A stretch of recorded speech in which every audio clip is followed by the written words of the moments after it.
Hi friends, welcome to Tamil Life Travel. நம்ம இன்னைக்கு popcorn எப்படி செய்யறதுன்னு தான் பார்க்க போறோம். இது ஈஸியா 5 மினிட்ஸ்ல செய்யக்கூடிய ஒரு ஸ்நாக்ஸ் ரெசிபி தான். வாங்க எப்படி செய்யறதுன்னு பார்க்கலாம். அதுக்கு முன்னாடி நம்ம சேனல் இதுவரைக்கும் சப்ஸ்கிரைப் பண்ணாதவங்க சப்ஸ்கிரைப் பண்ணிடுங்க. வாங்க வீடியோக்குள்ள போகலாம்.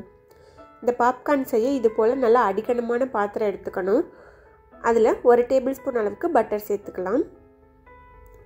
பட்டர் இது போல நல்லா உருகி வந்ததுக்கு அப்புறம் இதுல ஒரு 1/2 டீஸ்பூன் அளவுக்கு உப்பு சேர்த்துக்கலாம். அடுத்து 1/4 டீஸ்பூன் மஞ்சள் தூள் சேர்த்துக்கலாம்.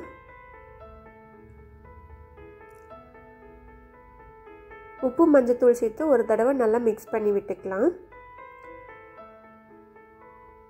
இது போல மிக்ஸ் பண்ணதுக்கு அப்புறம் நம்ம இதுல பாப்கார்ன் சீட்ஸ் சேர்த்துக்கலாம். நான் மெஷரிங் கப்ல 1/2 கப் அளவுக்கு பாப்கார்ன் சீட் சேர்த்துக்கிறேன்.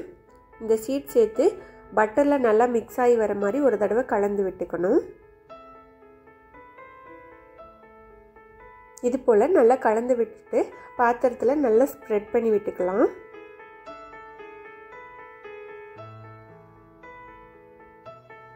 பாருங்க இந்த மாதிரி நல்லா ஸ்ப்ரெட் பண்ணி விட்டுட்டு நம்ம இத மூடி போட்டு மூடி வச்சிரலாம். இப்போ பாத்தீங்க அப்படினா அடுப்பு நல்லா லோ ஃப்ளேம்ல தான் இருக்கும். மூடி வச்சு ஒரு 2 மினிட்ஸ்லயே பாப்கார்ன் பொரியிற சத்தம் நமக்கு நல்லாவே கேக்கும்.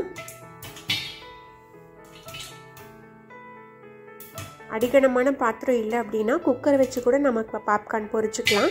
ஆனா குக்கர் மூடியில கேஸ்கட்டும் விசிலும் போடாம நார்மலா மூடி வச்சாலே போதும். ஒரு 5 மினிட்ஸ் கழிச்சு நம்ம ஓபன் பண்ணி பார்க்கலாம். பாருங்க பாப்கார்ன் நல்லா பொரிஞ்சு வந்துருச்சு. நல்ல கிறிஸ்பியா சூப்பரா பொரிஞ்சு வந்திருக்கு. இது கூட வேணும்னா நம்ம காரத்துக்கு மிளகாய் தூள் ஸ்ப்ரெட் பண்ணி விட்டுக்கலாம். சூப்பரான பாப்கார்ன் ரெடி. இது போல நீங்களும் செஞ்சு பார்த்துட்டு எப்படி இருக்குன்னு ஃபீட்பேக் சொல்லுங்க. இந்த வீடியோ பிடிச்சிருந்துச்சுன்னா லைக் பண்ணுங்க, உங்க ஃப்ரெண்ட்ஸ்க்கெல்லாம் ஷேர் பண்ணுங்க. மறக்காம தமிழ் லைஃப் டிராவல் சேனலுக்கு சப்ஸ்கிரைப் பண்ணுங்க. Thank you.